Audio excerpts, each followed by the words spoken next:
Daniel Johns from Silverchair was interviewed for the first time in over 3 years. No one was allowed to film, but I took so many notes. So he was on stage at the State Theatre in Sydney for the world premiere of his featurette, What If the Future Never Happened? It was meant to be a visual for his 2022 album, Future Never, but it turned into this big cinematic experience that took a lot longer to get right. Dylan Lewis was hosting, which was perfect because he's been interviewing Daniel and Silverchair since like 1997, back when he hosted the most incredible music TV show called Recovery, which I wish would return. That's a different story. And Daniel's creative director, Luke Edlin, he was also on stage. Okay, let me set the scene. So iconic theatre in Sydney, packed with Daniel Johns fans. The stage is dressed like a lounge room, like a big comfy couch, lamps, an oil diffuser, pink water bottles for everyone that Dan had drawn on. And then he walks out in a Kraftwerk t-shirt, baggy ripped shorts, jacket. He says he's nervous, he's like actually shaking, and then he said that he was going to take a Valium but didn't. Then they play footage of him performing Freak at Laneway, like Bowie style makeup, Phoenix wings, What So Not is on stage with him. It's incredible.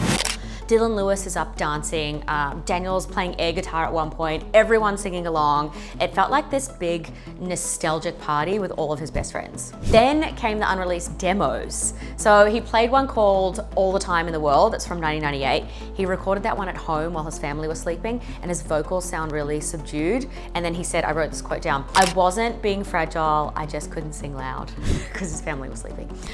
Then they played Machina Collector from 2009, that was written for Silverchair, back when the label rep was pushing them towards punk. This is when he gave Ben and Chris a shout out. He said, despite everything you've read, shout out to Ben and Chris for playing on that demo. Then Paul Mac comes out and he tells the whole story of like his ARIA awards winning speech where in 1995 where he thanked ecstasy dealers. This track was made at home in a bedroom, so anybody can do it.